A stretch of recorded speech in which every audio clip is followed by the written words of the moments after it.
안녕하세요. 이번 수양회를 참 풍성하게 참 치러주셔서 감사드립니다. 많은 분들이 헌신하셨기 때문에 또 많은 분들이 또 섬겨주셨기 때문에 잘 진행됐다고 봅니다. 오늘 주제가 또 섬김하고 관계가 있습니다. 먼저 시간에 잠깐 좀 정리해드리면 구원은 영생의 시작이라고 그랬죠.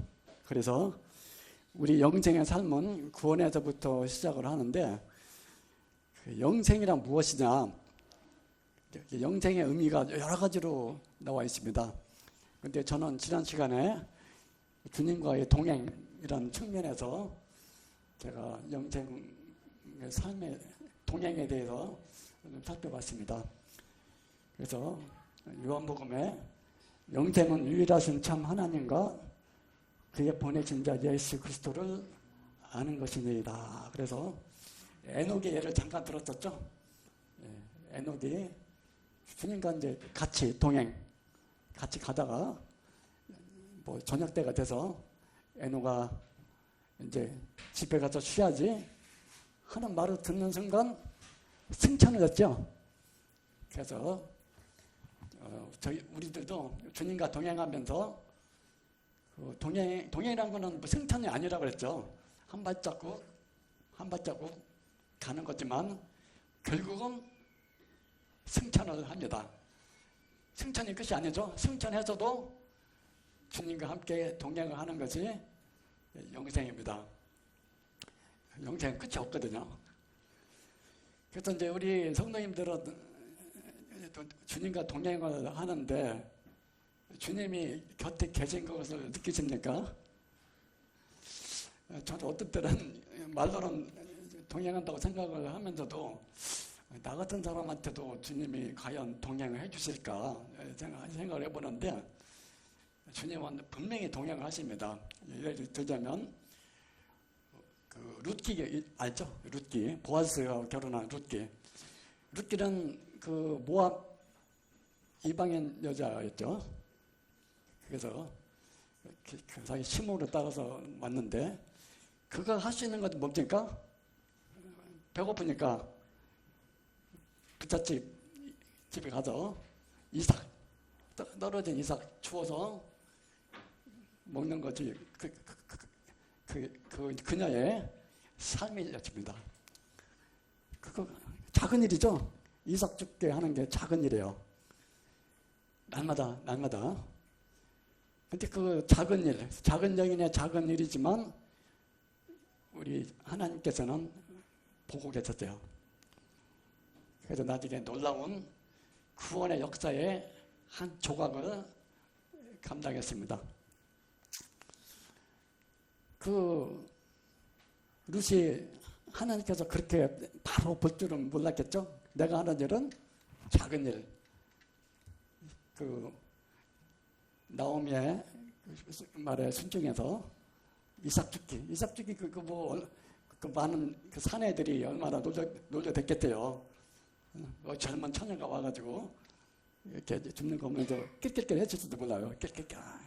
그렇지만 그 하나 일과의 작은 일에 순종했지만 하나님의 큰 눈은 보고 있었죠. 그래서 큰 구원의 사역에 한 부분을 담당했습니다. 삼손도 마찬가지예요. 삼손이 마지막에 다곤 신전 그 벽을 무너뜨려서 이제 사사기 마지막 사사에 큰 일을 담당했는데 그 잘못 오해하면 삼손이 자살해가지고 그나마 하나님께 뭐 마지막 일을 했다 그렇게 생각하는데 그건 아니에요. 삼손이 참 약점이 많았죠. 정욕적이고 욱하는 성격이 있고 자기 과신이 있고 복수심이 강하고 근데 결국 데릴라한테 이제 넘어가가지고 눈이 뽑히고 맷돌을 갈게 됐죠. 맷돌 갈면서 삼손이 무슨 생각을 했겠습니까? 참 옛날 그 생각을 많이 했겠죠. 그렇지만 하나님께서 나를 지켜보실 것이라는 신앙이 있었습니다. 그래서 마지막에 짧게 기도했죠. 하나님, 마지막으로 제 그 블레셋 사람들을, 왜냐하면 그 삼손은 어릴 때부터 사사의 음료 띄고 태어났기 때문에 자기가 블레셋 민족을 이스라엘 민족으로부터 쫓아내는 것이 자기의 사명이라는 걸 알고 있었죠. 그래서 그 비참한 순간에도 하나님은 나를 지켜보실 거다. 그리고 많이 회개됐겠죠. 마지막에 그 블레셋 죽인 사람이 삼손이 살았을 때보다 더 많았다고 그랬죠. 그래서 그 히브리서에 보면 분명히 삼손의 명단도 들어있습니다. 그래서 우리도 삼손처럼 이런 순간에 하나님께서 나를 버리셨을 거다, 그것이 아니죠. 그리고 조금 전에 예를 들어 룻기처럼 작은 일에 하나하나의 일상생활에서도 하나님은 분명히 우리한테 그 목적이 있습니다. 그래서 우리는 날마다 주님과 개인적인 예배를 날마다 드려야 합니다. 그래서 동행의 과정에서 가장 필수적인 게 뭐냐면 믿음. 그러니까 주님에 대한 신뢰가 제일 필요하죠. 다시 한번 이제 말씀드리면, 주님께서는 그 어떤 사실에 대한 정보를 한꺼번에 다 알려주는 게 아니에요. 그 아브라함도 그랬잖아요. 여기까지만 알려주고 거기에 순종해서 가면 또 다음 단계 알려주고 다음 단계 알려주고. 그래서 그 믿음이란 거는 어떤 사실에 대한 정보를 내가 얼마나 많이 갖고 있느냐, 이것이 아니라 좀 무엇을 알고 있느냐, 그것이 중요한 것이 아니라 내가 누구를 알고 신뢰하느냐 하는 그 인격이 하나님이 중요한 거죠. 그래서 아까 개인적인 예배를 드려야 된다고 그랬지만, 그 하나님께서 동행하면서 그냥 가만히 있는 게 아니죠. 우리 부부들도 결혼하고 나서 이제 부부와 생활할 때 부부니까 같이 가자, 가만히 그냥 뭐 아무 말 안 하는 것이 아니죠. 하나님께서 동행하며 하시면서 끊임없이 말씀을 하십니다. 뭐 성경 말씀을 통해서 말씀하시든지, 아니면 그 말씀에 대한 응답으로서 우리가 기도를 하죠. 기도는 뭐 여러분들이 많이 교제해 주셨기 때문에 뭐 길게 말씀 안 드리지만, 어떤 상황을 하나님께 보고 하는 것도 되고, 또 하나님께 답변을 받고, 주님의 뜻을 또 확신하는 것도 되고, 또 위로도 받고, 그 기도에 다 포함되어 있죠. 하나님과 대화하는 거죠. 하여튼 간에 그 하나님은 동행하면서 항상 저희와 대화를 하십니다. 아까도 말씀드렸지만, 하나님께서는 내 삶에 분명히 계획을 갖고 있습니다. 그래서 나는, 그러니까 우리 성도들 각 개인은 하나님께 매우 귀중한 존재가 됩니다. 에베소서 2장 10절에 보면 이런 말씀이 있어요. 우리는 그가 만드신 바라 그리스도 안에서 선한 일을 위하여 지으심을 받은 자니, 이 일은 하나님이 전에 예비하사 우리로 그 가운데서 행하게 하려 하심이라. 그러니까 그리스도 안에서 선한 일을 위해서 지음을 받았대요. 목적이 있다는 거죠.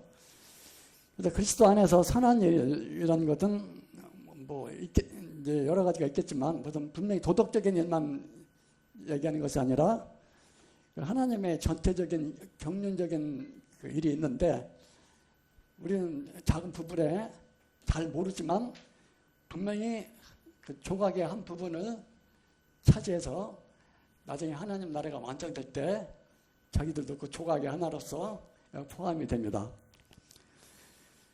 그 독생에 관련해서 히브리서 11장 6절에 아주 유명한 말씀 있죠.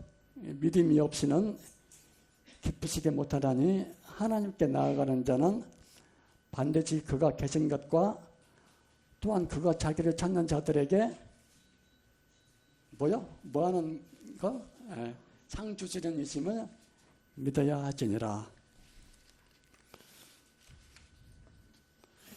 그래서 그리스도와 함께 고난을 받으면서 우리가 이제 두진과 동행을 하는데, 나중에 저희들이 아까 승천한다 그랬죠. 새하루가 첫 땅을 다스리며 그 이후에도 하나님께 하는 동행자가 될 것입니다. 근데 이제 구약시대에 보면 우리 이제 성교교제반 교제하고 있는데, 광야 생활을 해서 결국 이제 광야 생활이 목적이 아니라 이제 가나안 게 목적인데, 그저 이스라엘 백성이 애굽에서 해방된 것은 해방된 그 자체가 목적이 아니라 여러 목적이 있는데, 일단 가나안에 가는 것이 목적이었습니다. 젖과 꿀이 흐르는 땅인데, 영적으로 이제 젖과 꿀이 흐르는 게 뭐냐 하는 게 이제 많이 있죠. 이제 그거는 이제 차치하고, 일단 1차적인 목적만 보더라도 하나님이 유업으로 주신 그 땅을 차지해서 가나안에서 나는 소산이 있잖아요. 광야에서는 주기반은 했는데 그 가나안에서는 이제 경작을 했잖아요. 그래서 그 가나안의 소산을 즐기면서 하나님의 사랑을 눈으로 보고 만져보고 끝없이 펼쳐지는 구원의 은혜에 젖게 하고, 이를 통해서 하나님의 백성은 얼마나 행복한가. 주위 나라에 여기 제사장 국가가 되는 것이 목적이죠. 가나안은 이제 유업으로 주셨는데, 그냥 가나안 땅을 얻지는 않았습니다. 가나안 정복 그 싸움을 했죠. 물론 여호수아가 이제 이끌었지만, 여호수아는 우리 주님의 예표잖아요. 대제사장 대신 주님의 상징이죠. 그래서 하나님이 주관하는 선한 싸움, 아까 그 선한 일을 위해서 한다고 그랬는데, 선한 싸움. 그래서 성도들은 선한 싸움을 위해 부름을 받은 그리스도의 군사들입니다. 그래서 무엇을 위한 선한 싸움이냐면, 그리스도 안에서 약속된 유업의 상이 있습니다. 다 그 12지파가 분배받는 과정에서 갈렙 얘기도 했었죠. 갈렙 청구했어요. 어떻게 보면 뭐 겸손하지도 않은 것 같은 생각하지만 그 믿음이에요. 갈렙은 하나님께서 주신다는 믿음을 그 광야 40년 동안 계속 갖고 있다가 여호수아한테 정당하게 청구했죠. 헤브론 땅은 달라 이거죠. 물론 이제 남들이 볼 때는 아직도 헤브론 땅이 그 산지고 좀 위험 요소가 있는 땅이지만, 영적으로 이렇게 하나님의 주신다는 약속을 믿고선 달라졌죠. 근데 이제 시작시대 싸움이라는 것은 여러 가지 있겠지만, 디모데전서 6장에 보면 교만, 언쟁, 시기, 분쟁, 악감을 갖지 않고, 돈을 사랑하지 않고, 또 흠비다 책망받을 것이 없도록 하고, 선을 향하고 베풀고, 산상수훈도 있고, 아주 신약 성경에 그 가르침이 많이 있어요. 성령의 열매를 맺으라는 말씀도 있고, 그것이 다 이체 세상에서 우리가 선한 싸움을 하는 겁니다. 그러니까 구원과 유업은 좀 개념이 다르죠. 아까 섬김에 대해서 제가 교체한다고 그랬는데, 이제 본격적으로 말씀드리도록 하겠습니다. 누가복음 17장에 보면 9절에 이런 말이 있어요. 명한 대로 하였다고 종에게 감사하겠느냐? 이와 같이 너희도 명령받은 것을 다 행한 후에 이르기를 우리는 미익한 종이라, 우리가 하여야 할 일을 한 것뿐이라 할지니라. 주님과 우리와의 관계는 여러 가지로 설명을 하고 있습니다. 그러니까 유업을 상속을 받는다는 의미에서는 아버지와 아들 관계로 설명하기도 하고, 사랑을 받는다는 의미에서는 남편과 아내로 묘사하기도 하고, 또 하나에서 낫다라는 의미에서는 형제 관계를 표시도 하고, 또 선한 통치와 보호를 받는다는 의미에서는 하나님의 백성이라고 표시하고, 또 뭐 여러 가지 표시하는데, 여기서는 주인과 종의 관계로 표시하고 있죠. 여기서 종은 뭐 노예라는 뜻이 아니라, 우리가 악한 주인에게 있었을 때는 노예 생활을 했죠. 노예에서 이제 그 선한 주인은 자기 소유로 노예를 해방시켜서 이제 주인 소유가 됐는데, 여기서 종이라는 것은 청지기의 의미예요. 그러니까 좀 감이 잡혀요. 주인과 종의 관계는 중요한 게 뭡니까?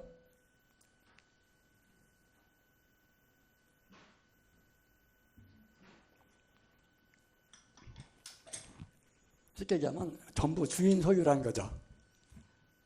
종이 주인처럼 막 누리지만 어민이 주인 소유입니다.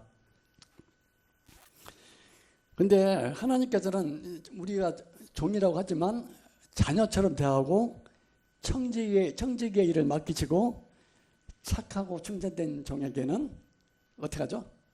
상을 주십니다. 그 누가복음 18장 문화의 비유 잘 아시죠? 빨리 읽게요. 첫째가 나와 가로되 주여 주의 한 문화로 열 문화를 남겼나이다. 주인이 이르되 잘하였다 착한 종이여, 내가 지극히 작은 것에 충성하였더니 열고 울 권세를 차지하라. 둘째가 와서 가로되 뭐 5문화를 남겼나이다. 착하고 충성된 종아, 너도 5고울을 차지하라. 근데 제가 상에 대한 구절을 몇 구절 찾아봤어요. 마태복음 5장 12절에 하늘에서 너희 상이 큼이라. 우리 상하니까 좀 세상적인 상으로 생각하는데 보상이라고 생각하면 돼요. 보상이라고. 마태복음 6장 20절에 오직 너희를 위하여 보물을 하늘에 쌓아두라. 거기는 좀이나 동록이 행하지 못하며 도적의 구멍을 뚫지도 못하고 도적기도 못하느니라. 바울은 자기를 위해 의의 면류관이 예비되었다고 했습니다. 이런 얘기를 하면 나는 면류관에 관심이 없다. 구원받은 것도 기쁜데 천국에 들어가면 나는 만족한다. 뭐 그렇게 말할 수도 있겠죠. 천국에 들어가는 것도 감지덕한데 무슨 상을 받았느냐. 참 겸손한 말이죠. 뭐 겸손도 좋아요. 좋은. 근데 하나님께서는 우리가 상을 받기를 원하십니다. 보상, 상을 받기를 원하십니다. 주님이 주기를 원하시는 것을 감사한 마음으로 힘써 받으려고 하는 것이 어떤 면에서는 진정한 경건입니다. 왜냐하면 상을 받는 것은 주님을 기쁘시게 하는 일이기 때문입니다. 아버지가 딸에게 너 맨날 저렇게 청소 잘하면 내가 상으로 뭐 주겠다. 그때 열심히 해갖고 상을 줬죠. 그 딸이 기쁩니까? 아버지가 기쁩니까? 둘 다 기쁘죠? 둘 다 기쁘죠. 어쩌면 주는 분이 더 기쁠지도 몰라요. 왜냐하면 너무 기특하니까. 그래서 주님으로부터 착하고 충성된 종이라는 것은 그 주님을 반대편에서 보면 나를 기쁘게 했다. 나는 더 영적인 말로 하면 나의 영광을 위해서 수고했다. 섬겼다. 그렇게 되겠죠? 물론 상의 동기는 나의 영예가 아니고 주님의 기쁨을 위한 것이죠. 그러니까 주님이 기뻐하시니까 보상을 하는 거죠. 이런 관점에서 본다면 상을 바라고 달리는 삶, 그러니까 사도 바울과 같은 삶은 이기적인 삶이나 뭐 주고받는 거래 같은 모든 그 비즈니스 그런 게 아니죠.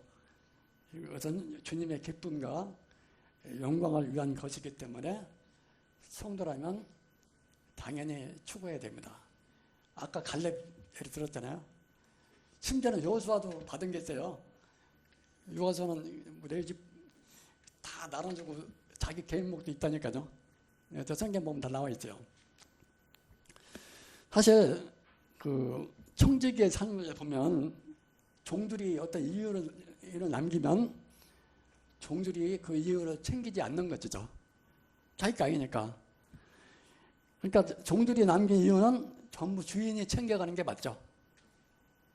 열매는 나무가 맺는 것이지 가지가 맺는 것이 아니죠. 그러니까 제가 하는 말 다 들어봐요. 주인은 그 속에서 반드시 그분의 이윤을 자기 것으로 챙겨가는 능력의 주인입니다. 맞아요? 다시 한번 얘기해볼게요. 그러므로 우리 주인은 그 속에서 자기 거니까 거기에 나오는 이윤이 있으면 자기 것으로 챙겨가는 능력의 주님이시다. 이거 오해예요.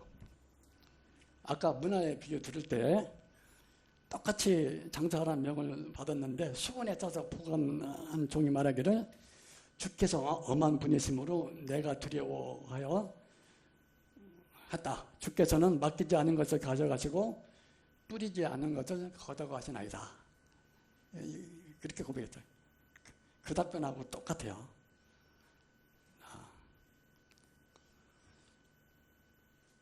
왜냐하면 이 종이 착각을 했냐면 내가 이유를 혹시 장사하다가 이유를 못 땡기면 그 원본도 주님께서 자기 거니까 가져가고 이윤을 못 남긴 뭐라고 할까 경작적으로 기회비용이라고 그러는데 그때 기회비용이란 거 아시죠? 뭔가 남겼어야 될 거를 주인은 손해본 거잖아요. 원금도 가져가고 기회비용이 되는 이윤도 그러니까 자기 거에서 더 챙겨간다 이거죠. 그런 능력의 주인이니까 무섭워서 내가 차라리 그 원본이라도 갖고 있으면 그래도 한 마리 나중에 있지 않겠느냐 그렇게 한 거죠. 자, 주님은 몸의 머리이고 우리는 몸의 지체입니다. 그러면 그 머리는 하늘에 계시고 몸은 땅에 있습니다. 그럼 이 땅에서 일을 하려면은 주님은 하늘에 계시니까 그 머리는 하늘에 있으니까 몸이 일을 해야 땅에서 일을 하는 거죠. 그러니까 결국 일은 지체된 성도들이 해야 됩니다. 그러면 제가 질문 드릴게요.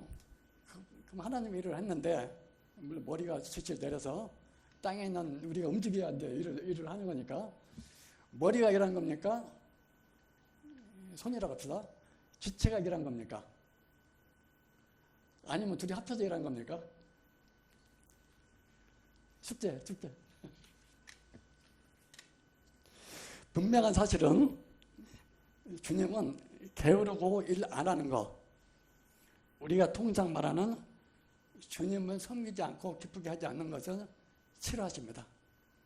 아까 그랬죠. 아까 게으른 종아. 그렇죠. 착하고 충성된 종아. 게으르고 일 안 하는 거, 순종하지 않는 거를 싫어하세요. 또 하나 싫어하는 거, 억지로 일하는 거.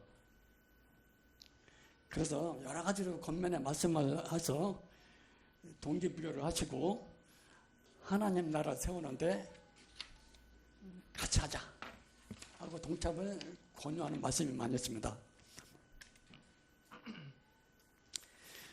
상이나 상금 얘기를 하면 조금 불편할 수도 있죠.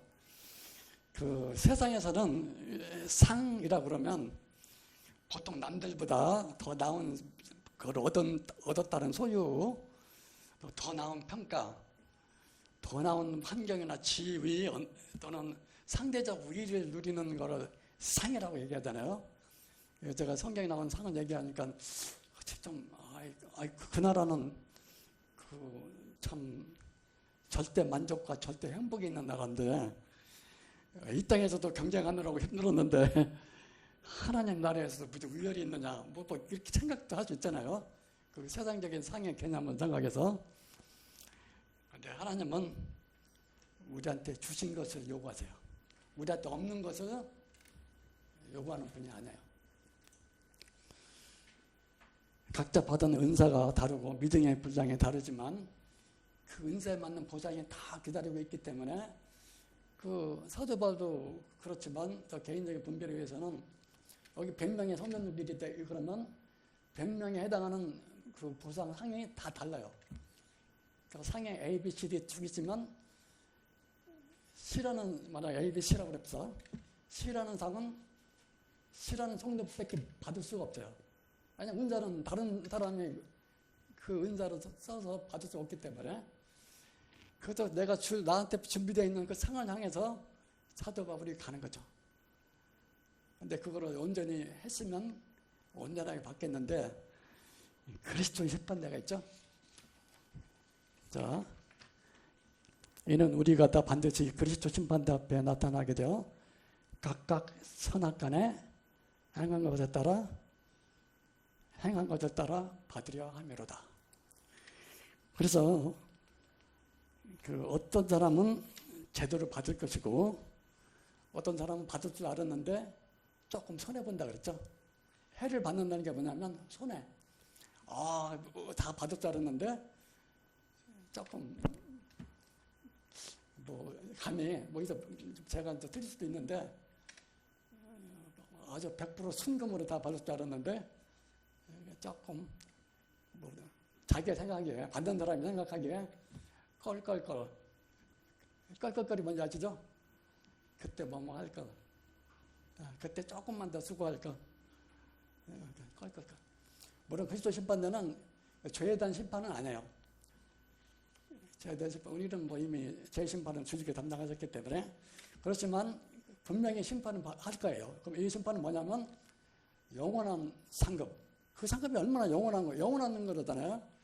영원하고 풍성한 상급이기 때문에 주님께서 정확하게 아마 심사를 하실 거예요.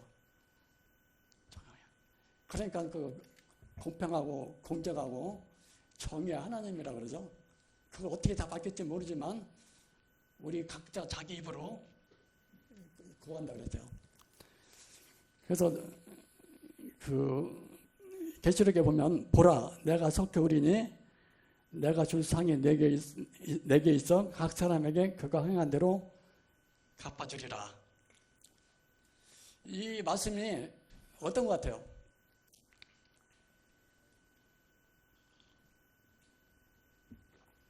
굉장히 그 위로로 주는 말씀 같지 않아요?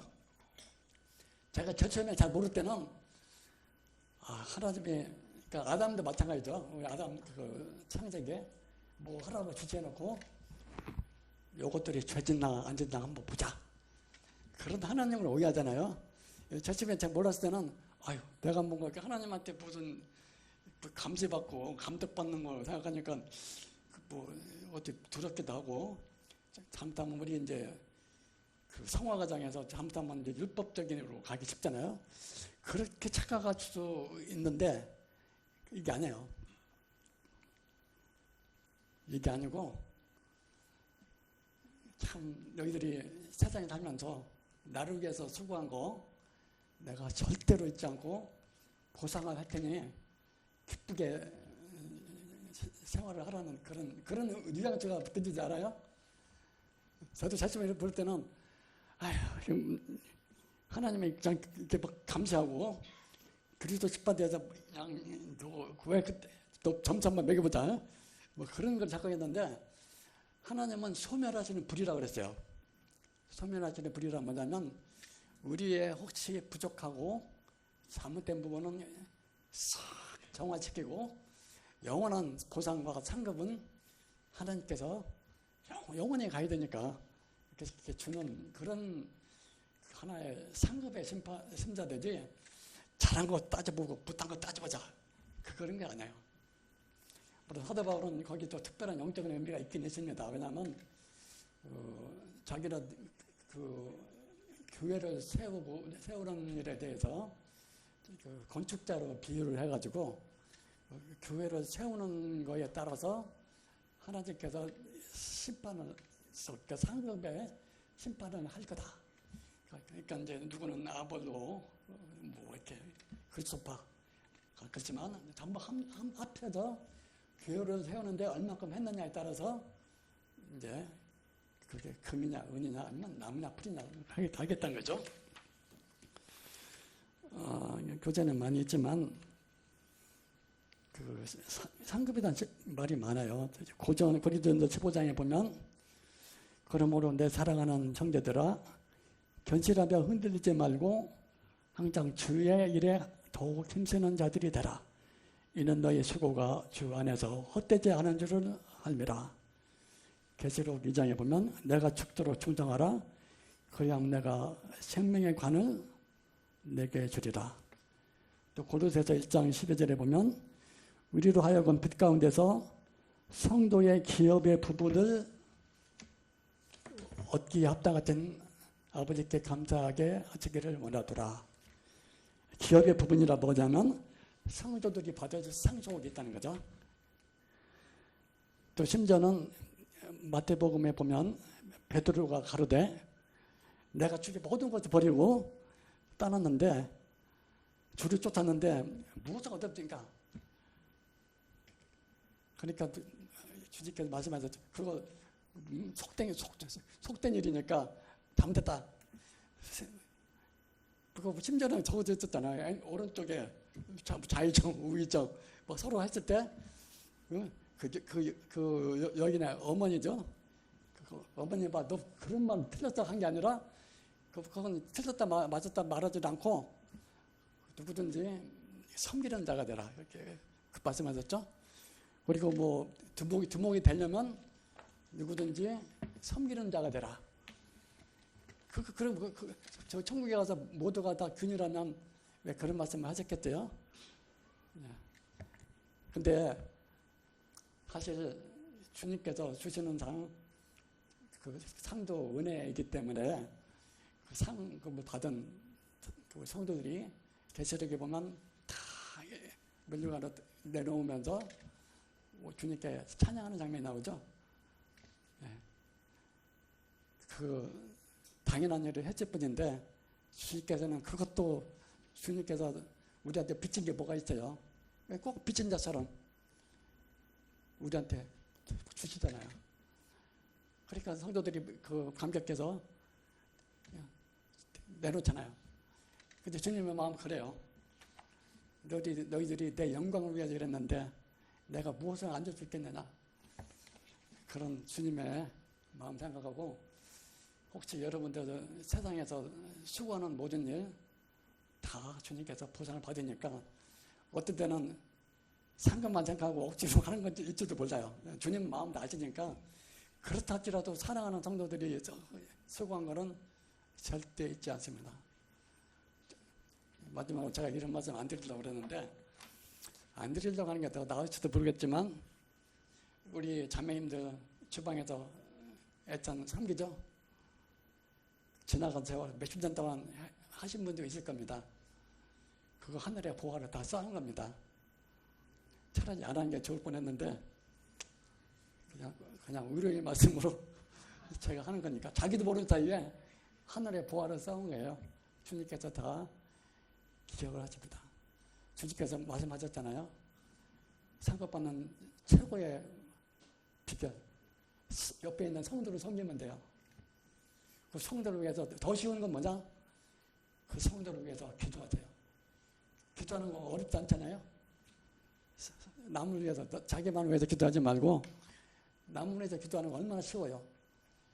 근데 하나님께서 다 기억하시고 보상을 해줍니다. 왜냐하면 나의 몸인 성도를 섬겼기 때문입니다. 이 방 마치도록 하겠습니다. 안녕하세요. 네. 상급에 관한 말씀 주셨는데요. 필요한 말씀이죠. 하나님은 공의 하나님인데 성도들이 주님의 이름으로 하나님의 자녀로 어떻게 삶을 살아가느냐에 따라서 공정한 보상을 하신다는 성경적인 가르침. 또 이와는 반대로 불신자들, 심판받는 그 불신자들도 하나님은 공의 하나님이니까 우리가 상급 받을 때도 천국 가는 것 그 한 가지만으로도 너무 감사하고 너무 하나님 찬양할 일이지만 그렇지만 공정한 또 보상을 하신다라는 성경의 가르침이 참 많이 있죠. 역시 반대편에서 심판도 마찬가지입니다. 지옥 간다는 그 한 가지만으로도 정말 돌이킬 수 없는 절망스러운 상황인데 행한 대로 갚아준다고 또 말씀을 하셨어요. 요한계시록에 희고 큰 보좌 앞에서 모든 사람들이 다시 이제 몸과 혼이 하나가 되어서 다시 살아납니다. 심판의 부활이죠. 생명의 부활이 아니고 심판의 부활에 다 나아가서 하나님 앞에 또 심판에 그 행한 대로 갚아주신다고 해서 말씀을 따라 또 심판을 당해요. 유황불호수에 다 심판당하고 지옥까지 삼켜버리는 최후의 심판인데도 거기서 각각 심판받는 사람들이 다 다르게 또 받아요. 공의의 하나님, 공정한 보상을 하시는 상급의 차이가 있는 것도 분명하지만 그러나 말씀 교제해 주신 대로 누가 크고 누가 작고 레벨이 이렇게 등급이 나눠지는 그런 상급이 아니라 하나님께서 우리의 삶에 위로하시고 또 보상하시는 것은 그 수고를 취하할 뿐만 아니라 영광스럽게 또 빛나게 하는 그런 자리인 것 같아요. 완전한 즐거움과 완전한 만족이 있는 그런 하나님의 나라에서 누구는 크고 누구는 적고 누구는 생명의 면류관을 그런 쓰고 누구는 또 소위 말하는 개털모자를 쓰고 개털모자는 없어요. 그런 상급은 없고 다만 우리 성도님들이 내 자신의 삶을 보기도 하고 그리고 우리 주변에 어떤 누군가의 삶을 눈여겨보면 다르죠. 그렇죠? 시간을 또 물질을 삶의 목적을 첫째 자리에 분명하게 주변 사람들이 알잖아요. 그렇죠? 곁에 있는 지체들이 알아요. 그 삶을 자연스럽게 흘러날 때 또 그것이 드러납니다. 그렇게 주님을 위하고 복음을 위하는 삶에 대해서 하나님이 분명히 보상을 하시겠다라고 말씀하십니다. 충성하라 또 말씀하십니다. 내게 나올 때 믿음으로 나오라 말씀하십니다. 또 불로써 그 공력을 시험할 때가 있을 것인데 그것이 타지 않는 것, 타지 않는 보석으로 되어진 거라면 그대로 드려지겠지만 그러나 나무나 짚이나 풀로 지어진 거라면 우리가 생각할 때는 주님의 이름이라고 했지만 결국 불로써 그것을 시험하고 또 태워지는 그때에는 아무것도 남지 않고 불 가운데서 그나마 다행스러운 것은 하나님 나라 가기에 거추장스러운 것들을 다 정화해서 그렇게 정결하게 해서라도 주님이 데려가시는 그런 약속이니까 다행스럽지만 내가 이 정도는 됐지 않겠어 라고 했던 수많은 것들이 만약에 타버린다고 하면 시험받는 날에 그 공력이 시험받는 날에 그것이 드러나게 될 텐데 이와 같은 말씀을 통해서도 어떻게 하나님을 섬기고 어떤 동기와 또 어떠한 목적을 가지고 주님의 일을 해야 되는지에 대해서 우리는 좀 더 심사숙고해서 그렇게 해야 될 것 같습니다.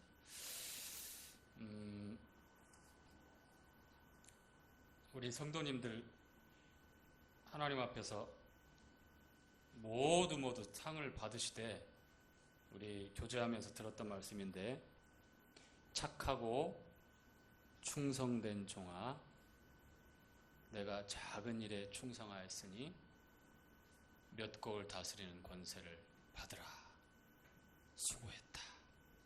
마지막에 주님 존전에 나아갔을 때 이러한 칭찬의 말씀을 들은 것만큼 너를 위해서 금은 보화를 예비했다 어쨌다 이런 것보다도 주님이 저희들에게 해주시는 그 말씀, 착하고 충성된 자 누구야 수고했다 토닥토닥 하면 얼마나 그 말씀 한마디를 통해서 우리가 일평생에 남몰래 흘렸던 눈물들, 또 감내했던 그런 고난과 수많은 그런 어려움들이 얼마나 영광스럽게 그 자리에서 주님의 인정하시고 칭찬하시고 또 우리를 위로하시고 보듬으시는 그 말씀 한마디로 밝게 빛날죠. 다니엘서에는 그런 말씀이 있죠. 많은 사람을 의로운 길로 돌이키는 사람은 하늘의 별처럼 빛날 것이다라고. CCM 노래 중에도 보면 해와 같이 빛날 것이다. 당신의 섬김이 해와 같이 빛날 것이다. 이렇게 되어 있는 CCM 가사가 있는데 말미에 우리 형제님께서 그 더운 삼복 더위에도 땀을 뻘뻘 흘리면서 부엌에서 수고하신 자매님들의 손길을 다 우리가 알잖아요. 그렇죠? 형제님들은 한두 마디 딱 하면 될지 모르지만 자매님들은 이제 공포의 계절과 시간이 오고 있습니다. 때로는 그 애찬의 맛이 굉장히 그 간이 짭짤하게 맛이 들어있는 것도 있더라고요. 얼마만큼 노고가 심하신지도 아시겠고 정말 그런 부분에 있어서 이렇게 겉으로 드러나고 대중들에게 주목받는 어떤 은사 활용도 있지만 묵묵히 보이지 않는 곳에서 진짜 필요한 곳에서 섬기는 그 섬김이 몇 배는 더 귀하다는 것을 우리는 잘 알고 있습니다. 우리 몸의 기관들도 보면 정말 중요한 것은 우리 몸 속에 가려지고 보호받고 숨겨져 있어요. 그렇죠? 네. 교회에서도 은사와 직임을 따라서 주님을 섬기고 또 성도를 섬기는 그런 모든 일들 가운데 보면 그 원리가, 그 지체의 원리가 잘 맞는 것 같아요. 이제 다음 주가 6월달 본격적인 여름 시작인데 우리 자매님들의 건투를 빌면서 하늘의 상급이 또 더 많이 이렇게 자매님들에게 예비되어 있음을 저도 숟가락 하나 딱 얹으면서 이렇게 위로의 말씀을 드리도록 하겠습니다. 자, 레위기 26장 오늘 아마 오늘은 3절부터 13절까지의 내용 순종할 때 주어지는 축복에 관한 말씀 교제하면 딱 맞을 것 같습니다.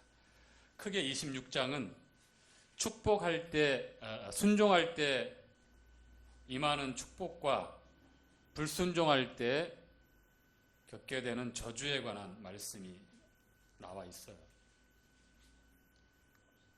1장부터 25장까지 하나님께서 거룩함에 대한 규례와 법도를 말씀하시면서 이 말씀을 온전히 순종하라 라고 하는 당부의 말씀을 통해서 순종할 때는 이러이러한 축복이 당연히 임하게 되지만 반대로 하나님을 거역하고 싫어하며 불순종할 때는 저주가 임한다라고 하는 말씀을 이 26장 전체를 통해서 말씀합니다.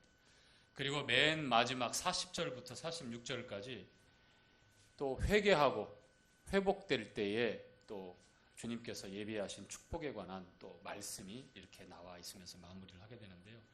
우리는 지난주에 1절, 2절에 나와 있는 우상, 안식일, 성소 이 세 단어의 키포인트를 삼아서 하나님께서 이스라엘 백성들에게 특별히 2계명과 4계명을 중심으로 해서 하나님께서 이스라엘 백성과 함께 하시고자 하는 일, 즉 하나님과 경배하며 교제하고자 하는 이스라엘 백성들과 교제하시고자 하는 하나님의 말씀을 저희들이 교제를 했죠.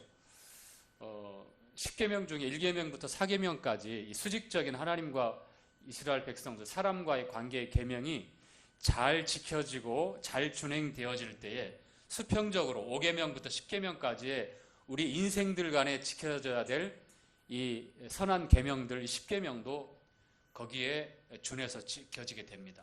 하나님과의 관계에 문제가 있을 때에는 반드시 주변에 수평적인 사람과 사람, 형제와 자매의 관계에서도 문제가 반드시 발생을 하게 되어 있습니다. 성도는 그렇습니다.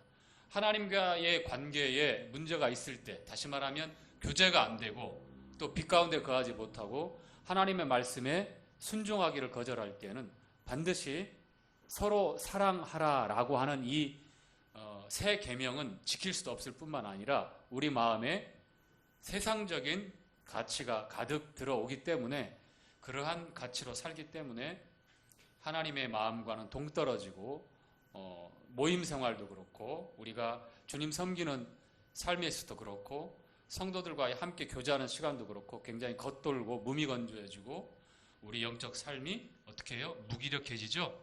하나님과의 관계에 문제가 있을 때 그렇습니다. 그래서 2계명, 4계명, 안식일,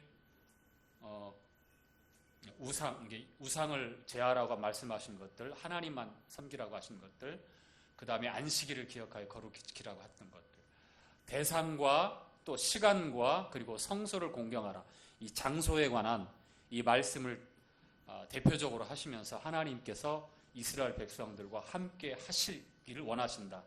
왜 그러셨을까? 교제하고 싶으신 거예요. 오늘날 신약 시대 때는 예수님을 통해서 우리와 새로운 언약을 맺으시고 이제 성령께서 고린도전서 3장 16절에 말씀하시는 대로 우리 몸이 하나님의 전입니다. 성령이 거하시는 전입니다. 하나님이 늘 함께 하셔요. 우리와 교제하기를 원하십니다. 성령을 소멸치 마라, 근심케 하지 말라, 이런 모든 말씀들이 하나님과의 관계에 있어서 막힘이 되지 않도록, 마치 우상, 안식일, 성소를 공경하라고 1절, 2절에 말씀하고 있는 이 레위기서의 말씀처럼 신약시대 역시 하나님과의 관계에 있어서 막힘이 되지 않도록, 하나님과의 관계에 있어서 막힘이 될 만한 것들은 다른 게 없죠. 이사야 59장에 1절, 2절에 말씀하고 있는 대로 하나님과 우리 사이에 막힘이 되는 건 죄밖에 없어요. 죄밖에. 우리의 형편과 처지와 상황이 막힘이 되지 않습니다. 우리가 염려하는 것 그렇지 않습니다. 그것이 하나님을 바라보지 못하게 하는 불신이 되거나 말씀에 순종하지 못하는 불순종으로 가거나 또 나아가서 하나님을 의지하지 않고 눈에 보이는 나 자신과 경험과 세상의 어떤 물질에 대한 의지하게 되고 거기에 마음이 가게 되면 우리 마음에 자연스럽게 죄라고 하는 것이 들어오게 되죠. 그렇죠? 죄는 하나님을 바라보지 못하고 세상을 바라보는 데서부터, 나를 바라보는 데서부터, 또 세상을 의지하고 나 자신의 힘을 의지하는 데서부터 시작됩니다. 다른 데 있지 않죠? 그렇죠? 내 감정, 내 기대, 내가 생각하는 욕심들, 그런 것들이 어디를 향해서 이렇게 뻗어 나가려고 하는지 가만히 보시면 죄가 우리를 하나님으로부터 멀어지게 하고 또 그 사이를 가리운다라고 하는 것들을 우리가 조금만 예민하게 영적인 분별을 가지고 보면 금방 알 수 있습니다. 이스라엘 백성들에게 항상 우상을 제하고, 이 골로새서에는 우리가 어떤 형상을 만들어서 하나님 우상 숭배하는 것도 있지만 탐심은 곧 우상 숭배니라. 왜 탐욕에 대해서 우상 숭배라고 했을까요? 우리가 갖는 이 욕심, 지나친 이 욕심들, 분수에 맞지 않는 것들, 또 마치 거머리처럼 다고다고 하는 이게 탐심의 성정이잖아요. 탐심의 성격이에요. 족함을 몰라요. 채워도 채워지지 않아요. 터진 웅덩이 같기도 하고요. 아무리 채워도 채워지지 않습니다. 그 갈증과 배고픔은 끝이 없어요. 그 탐심은 나를 해할 뿐만 아니라 주변 역시 해하고 파괴하는 일까지 망설이지 않죠. 하나님 두려워하지 않습니다. 탐심이라고 하는 것은 하나님처럼 그 마음에서 우상으로 우뚝 서서 자기를 지배하고 거기에 사랑을 구하고 거기에 만족을 기대하고 거기에서 자기 행복을 구하는 거예요. 그래서 이 시대에 아마 물질주의가 팽배한 시대에서 가장 주의해야 될 게, 저도 그렇고 우리 성도님들 그렇고, 이 탐심이라고 하는 것. 굉장히 우리가 사는 세상은 뭐라고 그럴까요? 지금 현재 이 대한민국 세상은 그렇게 먹을 것 때문에 걱정하고 입을 것 때문에 걱정하고 그런 사회가 아니잖아요. 그렇죠? 충분한데도 불구하고 상대적으로 비교하면서 차가 있어요. 차가 없는 분들도 계신데, 그런데 더 좋은 차, 집이 있고 그게 월세가 되었든 전세가 되었든 자가가 되었든 거주할 수 있는 거주지가 있음에도 불구하고 만족을 못해요.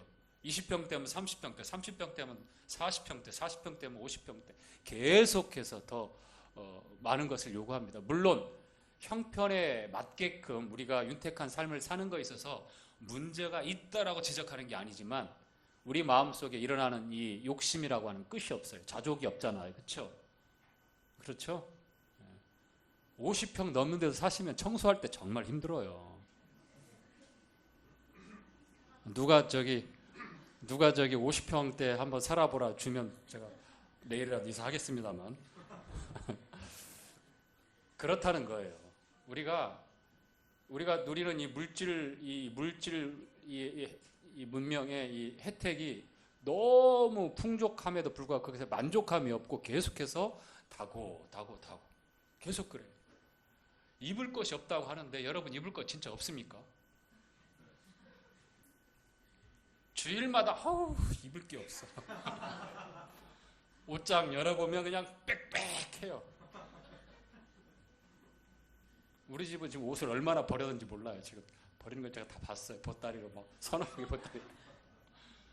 물론 버릴 수밖에 없어요. 지금 안 입으니까. 유행에 지나서 안 입죠. 그렇죠? 어디가 낡아서 버리는 옷은 하나도 없어요. 신발도 그렇고. 안 그렇습니까? 그렇죠? 저도 몰래 버려요. 그 갖다가 제 옷. 낡아서 헤어져서 버리는 건 하나도 없더라고요. 그런 것처럼 이 만족감을 모를 때 이 탐심이라고 하는 게 어느덧 우리의 우상이 되어진다고 하는 것 주의해야 될 것 같고요. 자, 대상, 시간, 장소 분명하게 하나님께서 말씀을 하시고 교제하기를 원하십니다. 자, 3절부터 13절까지 순종할 때 받을 축복에 대해서 말씀하고 있는데 한번 읽어보도록 하겠습니다. 3절부터 13절까지 시작. 너희가 나의 규례와 계명을 준하면 내가 너희 비를 그 사위에 주리니 땅은 그 산물을 내고 밭의 수목은 열매를 맺을지니라. 자, 잠깐만요. 한 절씩 읽어가야 이거라도 끝낼 수 있을 것 같아요. 자, 첫 번째, 나의 규례와 계명을 준행하면이라고 하는, 먼저 이렇게 딱 하나님께서 제시를 해요. 만약에 너네들이 이렇게 한다면, 사실 이 레위기 다음에 민수기, 신명기가 나오잖아요. 신명기 28장, 30장에 보면 반복해서 이 축복과 저주에 관한 말씀을 해요. 너희가 무엇을 선택할 것이냐라고. 선택하라. 준행하면, 불순종하면, 순종과 불순종 사이에서 너희들이 선택하면 축복, 불순종하면 저주가 임할 것이다라고 이렇게 말씀을 하고 있습니다. 그런데 우리가 지금 3절부터 13절까지의 내용은 19절 나오잖아요. 축복에 관한 이제 말씀이 이렇게 19절 나옵니다. 14절부터 저 39절까지는 자그마치 딱 3배가 넘어요. 저주에 관한 말씀입니다. 지난주에 말씀드렸다시피 우리의 본성이 선에 이끌리는 것보다 악한 일을 도모하고 쉽게 악에 물든다고 하는 거예요. 쉽게 불순종하고 쉽게 죄 가운데 노출되어지기 때문에 그만큼 3배가 넘게 경고하고 있는 말씀이 이어집니다. 자, 4절에 보니까, 3절에 보니까 내가 너희 비를 그 시후에 적당한 때란 말이에요. 그러니까 이른 비가 있고 늦은 비가 있어요. 이스라엘에. 추수할 때에 씨앗을 뿌리고 재배하고 이제 추수할 때에 적당한 비가 그때그때 필요합니다. 하나님께서 이렇게 해 주신다고 합니다. 그러면 땅은 산물을 내고 밭의 수목은 열매를 맺을지니라. 이렇게 자연스럽게 하나님께서 허락하신 생명의 법칙을 따라 이러한 소득을, 이러한 풍요로움을 얻게 된다고 말씀을 하고요. 자, 5절 시작. 너희의 포도 따는 것은 파종할 때까지 미치리니 너희가 음식을 배불리 먹고 너희 땅에 안전히 거하리라. 자, 5절 이 말씀은요. 자, 타작할 때 포도 딸 때까지라고 합니다. 보통 3, 4월에 이제 초실절부터 해가지고 어떻게 해요? 맥추절까지 이제 5월까지 이어지면서 늦은 초여름까지 해서 끝납니다. 포도 딸 때는 7, 8월이에요. 가을절기란 말이에요. 얼마나 풍성하게 지금 소득을 얻고 있는지 그 내용을 말씀하고 있는 겁니다. 포도 딸 때는 또 어떻게 돼요? 파종할 때까지. 그러니까 계속해서 끊이지 않고 그 소산물, 그 수확들을 거둘 수 있도록 하나님께서 그렇게 축복하신다는 말씀이 바로 5절에 있는 말씀입니다. 어떨 때 하나님의 법도와 규례를 따라 순종한다면. 자, 6절 시작. 내가 그 땅에 평화를 줄 것인즉 너희가 누구나 너희를 두렵게 할 자가 없을 것이라. 내가 사나운 짐승을 그 땅에서 제할 것이요 칼이 너희 땅에 두루 행하지 아니할 것이며. 자, 있는 6절 내용은 있는 그대로입니다. 아시겠죠? 자, 7절 시작. 너희가 대적을 그들이 너희 앞에서 칼에 엎드러질 것이라. 8절 너희 5이 100을 쫓고 너희 100이 만을 쫓으리니 너희 대적들이 너희 앞에서 칼에 엎드러질 것이며. 자, 이 말씀이 실제로 이루어집니까? 이루어지지 않습니까? 이미 창세기에서 아브라함은 이와 같은 경험을 다 했어요. 그쵸? 자, 집에서 기르고 연습한 몇 명? 318명을 데리고 저녁에 밤새도록 갔어요. 소돔성과 그 주변 성을 다 침략해가지고 롯과 그 식솔들 다 잡아갔잖아요. 누가요? 그돌라오멜 왕. 연합국, 4개 연합국이 와서, 도시국가니까 그렇게 많지는 않았겠지만 그래도 수만의 병사들이 입고 와서 이렇게 쓸어갔습니다. 근데 318명이 가서 그 수만의 그 연합군대를 어떻게 했어요? 격파했습니다. 그뿐만입니까? 사사기에는 또 누가 나오죠? 유명한 기드온이 있잖아요. 기드온. 300명으로 수만입니까? 수십만입니까? 미디안 사람들 자기들끼리 난리가 나잖아요. 보리떡이 굴러와가지고 장막을 딱 치니까 그것이 이제 사인으로 봐가지고 꿈 얘기를 하니까 확신을 얻고서 이제 그 수만 명 다 보내고 300명 가지고 하잖아요. 그렇죠? 이런 일들이 우리가 읽었던 8절에 나와 있는 말씀을 그대로 경험하게 합니다. 순종하면. 한 가지만 더 할까요? 열왕기상에 엘리야가 몇 대 몇으로 바알 아세라 선지자들과 싸우죠? 예? 정확히 850대 1입니다. 바알 선지자 400명, 아세라 여 선지자 450명, 850대 1로 싸워 어떻게 됐어요? 이겼죠? 이겼죠. 우리 성도들에게도 똑같이 이 말씀이 적용돼요. 신약 성도들에게도. 예수님과 더불어 함께 이 일이 가능하게 된 거예요. 이스라엘 백성들에게 단순히 이와 같은 지금부터 모세 시대에 주어진 축복으로 끝나는 게 아니죠. 실제로 문자적으로 물리적으로 그 당시 이스라엘 백성들과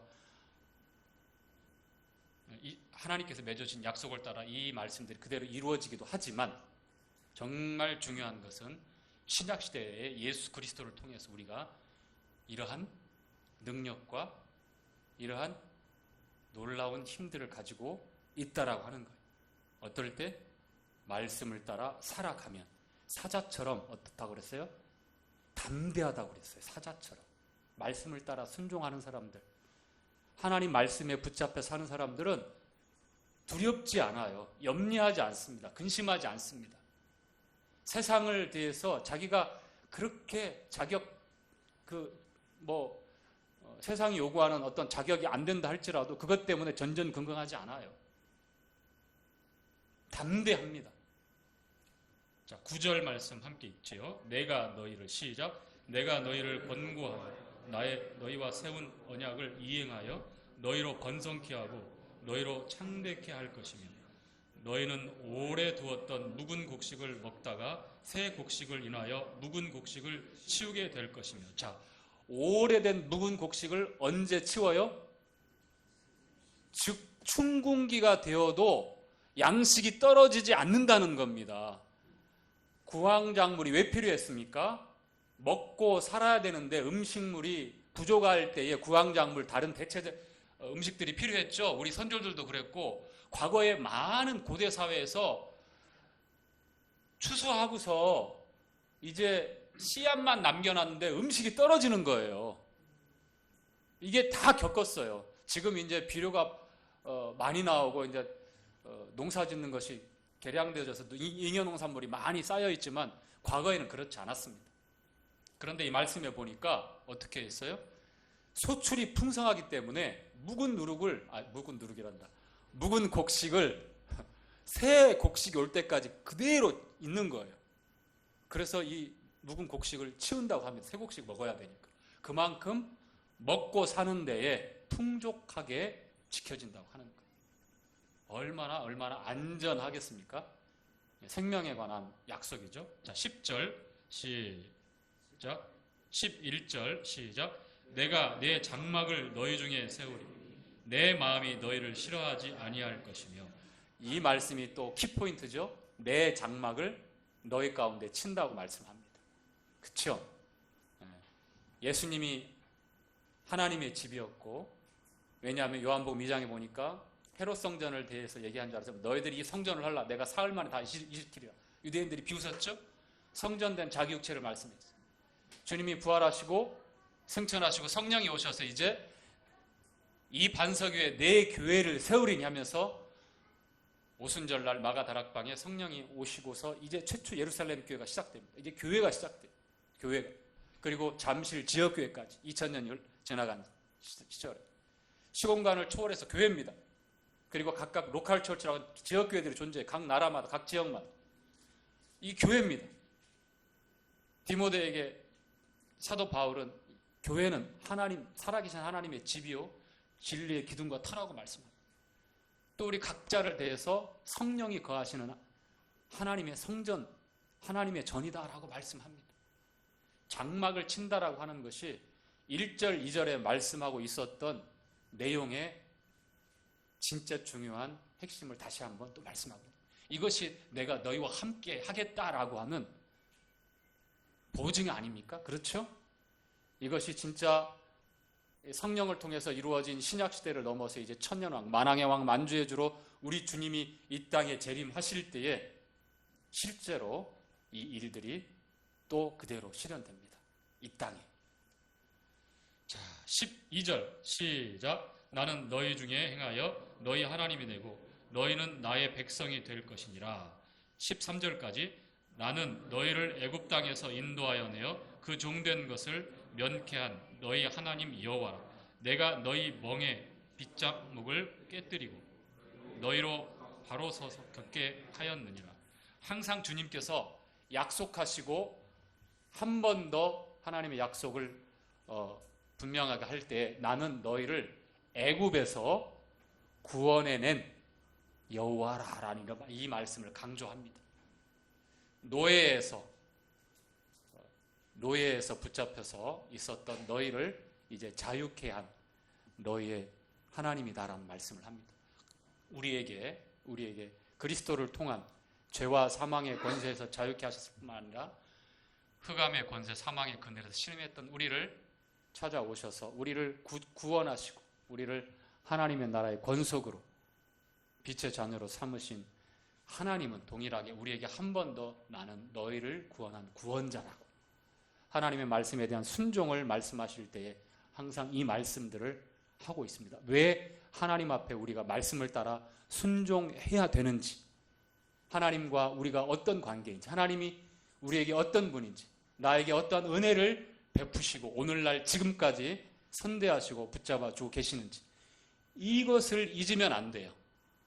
에베소 교회가 처음 사랑을 잃어버렸잖아요. 열정과 어떤 열심이 처음 사랑이 아닙니다. 십자가의 사랑, 거룩한 하나님의 사랑, 그 사랑을 희미하게 내어버리는 거예요.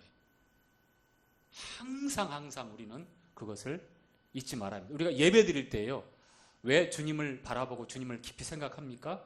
왜 주님이 주의 죽으심을 오실 때까지 전하고 보여주라고 말씀하셨을까요? 이 처음 사랑에 관한 문제예요. 잊지 말라라고, 버리지 말라라고. 아시겠죠? 나는 너희를 애굽에서 구원해낸 여호와니라. 이 말씀이 바로 거기에 그 의미가 담겨져 있습니다.